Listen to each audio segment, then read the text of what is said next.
Innovative venture capital firms today go past just providing funding to startups. They're always on a quest to find ways to add value to their portfolio companies. Numerous funds now have whole teams dedicated to helping startups with marketing, PR, business development, and other areas. One pain point that I've seen in my own experience at Global Founders Capital time and time again is hiring. Companies raise funds from venture capital and are then struggling to build or grow their companies because they cannot find the right talent within the vicinity of their headquarters. Expanding your talent pool globally has huge benefits for startups. That's why I decided to join Deel to lead the venture partnerships to bridge that gap. Today, we want to focus on how VCs can help their portfolio in global hiring to accelerate growth. I'm excited to welcome Timur Shabtaev, Head of Human Capital at Viola Group, and Yair Vardi, co-founder and partner at Fusion LA. It'd be great if you could both introduce yourself briefly before we jump into the question. Or why don't you go ahead and start? Okay, so nice to meet you. Thank you for inviting me. I'm Timur Shabtaev. I'm Head of Human Capital at Viola Group. I have more than 15 years at human resource in several companies. One of them is 888, Marvell Semiconductor, and Tyco. And then 3 years ago, I joined Viola Group to help bring value to our companies, to our portfolio companies. We bring value in different ways. Some of them are data that we are think that data is the basic for decision making. So we do a lot of surveys and benchmarks to give to our portfolio companies. We have a career site that we help our companies in the recruitment support. And I'm also doing some meetups every now and then to help increase the professionalism of the HR teams. Awesome. Great. Hey, would you like to introduce yourself real quick? Sure. So I'm Yair Vardi. I'm one of the two co-founders of Fusion LA. We launched Fusion, me and my co-founder Guy, who's now based in Tel Aviv. I'm based in LA 4 years ago, just less than 4 years ago. We're a first check venture capital firm and an accelerator. So investing in the earliest stages of companies and helping them scale their businesses to the US market. So we work with teams when they could be just two co-founders up to maybe a team of maybe 10 and helping them. And typically the challenges, we're discussing HR here in recruiting and global aspect of hiring. Typically the first maybe hire we help with companies is actually relocating one of the founding team members to the US as they set up their operation here, or getting on board the first salesperson in the US market. We've been operating since 2017, investing in 55 companies. Yeah, happy to be here and be part of this panel. Awesome. Yeah, let's jump into the questions here. You just touched on it very briefly, but I'm interested in, and the audience I think is as well, I'm interested in how do you typically get involved in scaling your portfolio companies globally? Cool. So maybe I'll pick up on this as I just mentioned that the first thing, because we invest so early, so with Israeli startups, you don't have the funding in the pre-seed stage to hire global. So typically, you start thinking of hiring globally once you have at least $1 million in the bank or able to raise that seed fund. And about 70% of our companies, we help them raise that first seed round. And then they face a dilemma if they want to relocate one of the founding team members, or maybe one of the founding team members is going back and forth between the US and Israel, because most of our companies think globally from day one and might have, their first clients are US clients. So how do you manage doing that remotely? And we try to be there as one of the founding team members relocates to the US with everything that involves with immigration, setting up the entity, setting up the corporate account here. And typically, if either of the founders is moving here, so the first individual they're hiring is the sales representative or a customer-facing representative, because typically the R&D teams are in Israel. So he's trying to identify those people. If the companies, as I said, in the pre-seed seed stage, don't have the capacity to hire a full-time position, so many times it could be an advisor or a consultant that will be the first employees here. And once the companies secure larger funding, those people will become the first employees in the US office. Awesome. Awesome. Yeah, Timur, I'm interested in your experience and understanding which positions do you typically help founders fill? What are like the first few positions founders approach you for? Yes. So once we are making investment in a new company, we see ourselves as a true partner. We believe you need the right people to succeed. And we do this by meeting with key talent and maintaining a pool of candidates to fill position of C-level and C and VP level. On the other hand, as I said before, we have a form digital job listing that automatically sync with our portfolio career pages. Currently, we have more than 1,000 vacancies around the globe in different categories and seniority, and we help our companies advertise this position. The position that founders approach me for, mainly in the C-level position like CFO, VP HR, and VP R&D.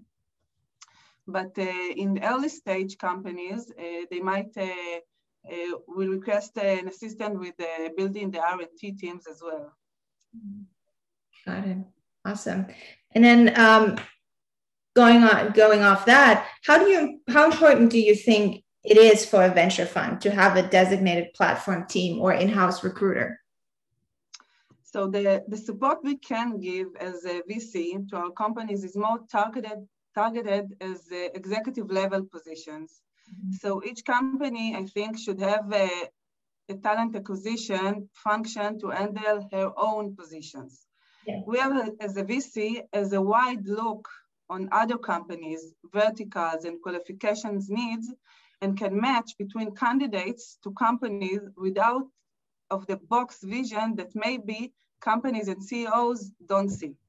For example, a company that is considering an exit and whose talent will be available soon might match the skills of other companies' needs. So we can introduce them to these companies. And in-house recruiting at a VC, I think, is for non-executive roles can be most sense in early stage company. But for the growth company, I think they have to have its own team, its own talent acquisition manager that will establish the process and the talent pool. Mm-hmm. Got it. Yeah, what's your take on that? Yes, I agree. Eventually, like as Timur said, and I think we agree, human capital is the most important capital you need, and especially in the early stage of the company. And we're, I think Viola Group, and as they invest later stages, those are having a fully helping companies get to those C-level position. VP is super important, and it keeps you competitive in the market of other venture firms out there. And also, I think for us, a key success was having the portfolio involved. So as Timur said, having other founders, and now we have over 50 companies that we've worked with. Many times you can use the power of those other portfolio companies to get those key hires. And I think it's it's definitely important in this day and age. Yeah, definitely. Shifting over to global hiring, Timur, what do you think are the challenges of global hiring? Where do you see the challenges? Okay, so I think that that managing and addressing the cultural differences from hiring process to employee engagement is the biggest challenge that need to be addressed. The challenge in hiring, especially in new locations, is first to decide how you manage the process, who will interview, which candidate we can hire without meeting face-to-face, and to comprehend that this decision might differ from your regular one. A second challenge is to understand all employee-related aspects, including benefits and law relations that you're not familiar with right now. And from the HR perspective, engaging and motivating employees is also a challenging due to time zone difference, locations, and of course, cultures. Mm-hmm. I see. So what do you think companies need to consider before their first global hire? Okay, so companies must first assess their motivation for hiring globally. Different motivation will lead to different decisions, scaling up versus cost reduction, for example. The next step will be deciding a long-term strategy on headcount, which will bring to decide on where to open a new entity, which benefits should we offer, how to manage training and recruiting, who will handle salary payment, and which local partner they should have in this process. Mm-hmm. I see. Yeah. Do you want to add anything to that? So maybe another challenge that maybe I want to highlight is the right timing for hiring your first salesperson abroad. And I think we see that in many of our companies. And we believe from working with teams and also learning from other successful companies that typically the first, let's say, $1 million or $2 million in sales should be led by the CEO or the founding team members, because it just doesn't make sense to hire locally that VP of sales or chief of sales before you hit that milestones, because typically those people in the local market, you're not going to get the best salespersons, the salespeople, if you're not selling in that capacity. And sometimes people tend to think that they'll give it to a local person to sell for your company in the early stage. It doesn't work until you hit that volume of sales. And also, I think picking up on what Timur said, I think for first-time founders who haven't worked in the US ecosystem, understanding the whole back office and also how benefits work here, how health insurance work in the US market, which is very different than the Israeli market, is super important. And those could be an advantage point for your company. So if you know how to play with those perks and benefits, you can attract quality of talent here that sometimes they're even like get less salary, but if you give them like great benefits. So just those are things that I think very different between the US market and the Israeli market, and people need to like give it a lot of thoughts at the C-level as they expand globally. Interesting.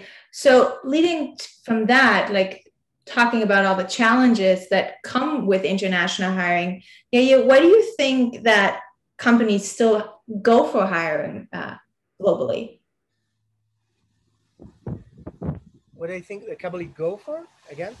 Why do you, so there are so many, we talked about all the challenges. Why do you think that companies still do it and they want to do it, and we see it more and more? I'm biased. Our program is about helping those companies set up a shop in the US. We think that eventually, in order to grow, if your market is here, you need to be close to your clients. And it could be the CEO, as I mentioned, that makes that relocation, but it could be also one of the co-founders or a US office that will be open here. in order to nail, let's say, a big enterprise client, sometimes those sales processes could take 6 to 18 months. And although many of those processes moved virtually during COVID, uh, having those insiders from the industry be part of your team, I think it's key, and also developing the relationship with investors that will invest in your company as they scale up. So you eventually you can run away from that as you build global companies, and especially as most Israeli companies looking at the U.S. market, you need to have a lot of presence here. You need to be close to your clients and close to your funders, and personal relationship. There's a limit to to how you can do that over time just virtually. I think there's also a big advantage of keeping the R&D center in Israel because retention is higher for great tech employees. They're even like 30% cheaper. So there's of course that. So you need to be smart with the way and which employees it makes sense for you to hire globally. Um, but again, proximity to the market and your clients, your board members, your advisors, I think it's key, and that's why you need to have that local presence here. Awesome. Timur, on leading on with that, do you see any other advantages to a global hiring strategy? I think additional to what Yair said, one point is that sometimes specific capabilities can be found elsewhere than Israel. If it's the English barrier or something else that specifically in other countries that can be relevant there. Definitely about remote hiring. After COVID, it became beneficial to employees. So they won't struggle with traffic, and in the organizational level, it's improved. We saw that it improved motivation and productivity. So it's like a win-win situation. Interesting. That's awesome. Yair, what do you believe, or what do you see in your own experience? What do you see the most significant barrier to entry to bringing on that global talent?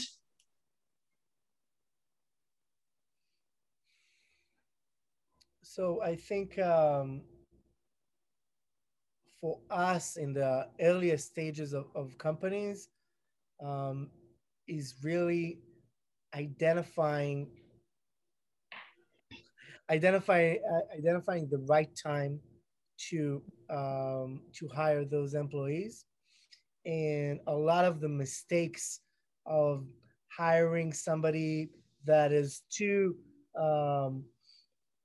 high level or could cost a lot of money for that for early stage companies with limited budget. So that has been like the biggest challenge for us. Like, when is the right time to get those first hires, and also being able to fire them as fast if it's not a match, because hire fast but fire faster if it's not a cultural fit. Those things that could end a big portion of the company's burn rate, and I think that was key challenge to some of our CEOs, having those hard decisions and making those hard decisions early on if there's not a fit in moving forward with another candidate. Definitely. Do you see any, so your companies are trying to bring over a key hire to the US. Do you see any operational issues as well? So just how to execute that hiring process? I think, some of the companies, as I mentioned before, are looking to relocate some of the founding team members here, maybe first employees that, client facing or business development facing. This year was tough in terms of relocation, logistically, COVID, and also with visa issues. That was also challenging so relocating a family to the US is always a challenge. The last year was doubling down on that challenge. So many of our teams actually pushed, and only now when things are opening up, looking back into moving or relocating some of the key team members here. Yeah, with the Biden administration, maybe it will even be easier, or maybe will streamline the immigration process because there was some backlog and maybe more, it was more challenging, I think, in terms of the visas. Mm-hmm. Interesting. So to summarize, Yair, where do you see the pros and cons of a hiring approach, a regional hiring approach versus a global hiring approach?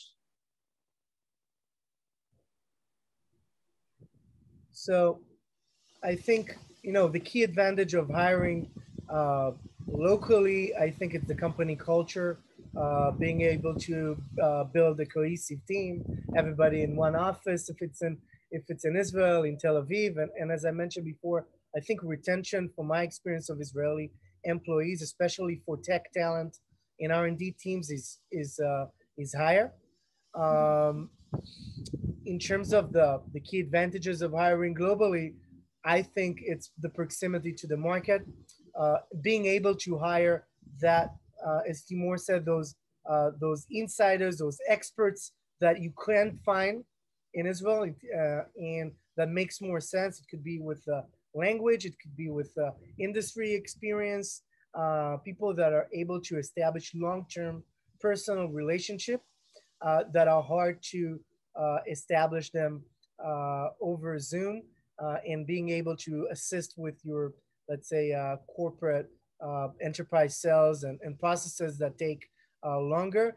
You need people on the ground on my end, and that's, I think, an advantage to hire locally for those type of people on my end. Awesome. Great. Already leading on to our last question, Timur, I'm interested in where do you see the trend going in terms of global hiring even after the pandemic? Is it here to stay? Okay, actually, COVID accelerates remote management's capabilities, and we found that it doesn't matter if you are in the office or not, you still get your job done, and productivity wasn't damaged at all. So as a result, we saw a dramatic change in gear-agnostic recruitment. Companies are open to recruit from different areas than they were used to. In Israel, it was increased in 25%, 22%. In addition, despite what we predicted in the first, in last year, in the first, when the COVID started, we saw a 25% increase in demand for employees that occurred after COVID. And I think this will increase and will encourage companies to open new location, to expand abroad, and to get employees in other places. Awesome. So thank you so much for joining me on this panel and sharing your insight. It was great. I learned a lot of new stuff from your side of the field. Thank you so much. Thank you. Thank you for inviting me.